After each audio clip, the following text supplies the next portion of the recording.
دوست نے سعودی عرب سے پوچھا ہے مولانا صاحب کچھ چیزیں ایسی ہیں جو بیان کرنے سے قاصر ہیں. ایک بریلوی عالم نے کہا ہے کہ اہل حدیثوں کے نزدیک یہ کام کرنے واجب ہیں, اور میں نے دوسرے بریلویوں سے یہ پوچھا تو انہوں نے کہا کہ یہ واجب ہیں. اہل حدیث کہتے ہیں ان کے ہاں بھی یہ واجب ہیں.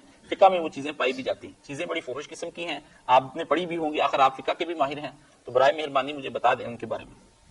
نہیں, اس طرح رجم بالغیب جو ہے نا مان دے رہے میں سمجھتا ہوں یہ تو ٹھیک نہیں. آپ کوئی ایک آدھ بات ہے اشارتاً بتاتے کہ یہ لکھی ہے لوگوں نے کہ واجب ہے, تو بات کر دیتے اس بارے میں. اس میں سے ایک تو انہوں نے یہاں پہ ہمیں مینشن کی ہے سر کیا بتایا کہ استمنا بالید جو ہے ہاں یہ ہاتھ سے مشت زنی کرنا, یہ آیا یہ اہل حدیث کہتے ہیں کہ نہیں ایسی ہے, اور دوسرے کہتے ہیں کہ دوسرے کہتے ہیں نہیں, کوئی اہل حدیث اس کو جائز نہیں کہتا, نہ کوئی حنفی کہتے ہیں, سب اس کو ناجائز اور حرام نہیں کہتے ہیں. اور یہ مولانا اکثر اشتہارات کے اندر ایسی چیزیں آ جاتی ہیں کہ فلاں کہتا ہے ماں سے نکاح کرنا جائز ہے. یہ امام مالک پر الزام ہے کہ امام مالک اس کے قائل سے کہ استمنا جو نا آدمی اپنے ہاتھ سے مستنی کر لے تو ٹھیک ہے, نہیں ان پر بھی تہمت ہے.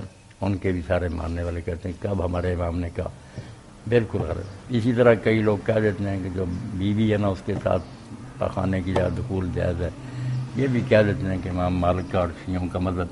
شیعہ لوگوں میں تو کچھ اس کے قائل ہے کہ کوئی بات نہیں اپنی بیوی کرے, مگر ہے حرام, بہت حضور نے سختی سے اسے منع کیا. حضرت ابن عمر کے بارے میں کہتے ہیں انہوں نے ایسا کہا, ان کے بارے میں یہ بات غلط سمجھنے میں غلطی ہوئی.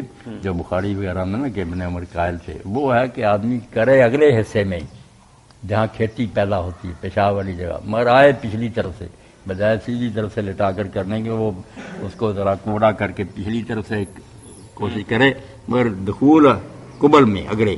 یہ بات تھی جس کو لوگوں نے بنا لیا کہ اس کو ہی جائز کہتے ہیں. باقی استمنا بالیاد کے بارے میں جو بعض لوگوں نے کہی نا, بعض حنفی حضرات وغیرہ نے, وہ بات ہے معقول کہ اگر کسی آدمی پر شہوت کا اتنا غلبہ ہو اور ماحول ایسا پیدا ہو جائے کہ اس وقت یا وہ زنا کرے کوئی خوبصورت وغیرہ ہے, یا پھر یہ مشت زنی کرے, وہاں انہوں نے کہا کہ اگر مشت زنی کر کے وہ اپنی شہوت ٹھنڈی کر لے اور زنا جیسے گناہ سے بچ جائے تو یہ کوئی نیکی نہیں, یرجا اللہ بار, مگر امید ہے رب کی رحمت سے کہ اللہ تعالیٰ اسے سزا نہیں دے گا, مجبوری کی حالت, ورنہ زنا میں پڑ گیا پھر ٹھیک ہے. یہ بات کچھ مقبول نظر آتی, جیسے مردار حلال ہو جاتا نا مجبوری.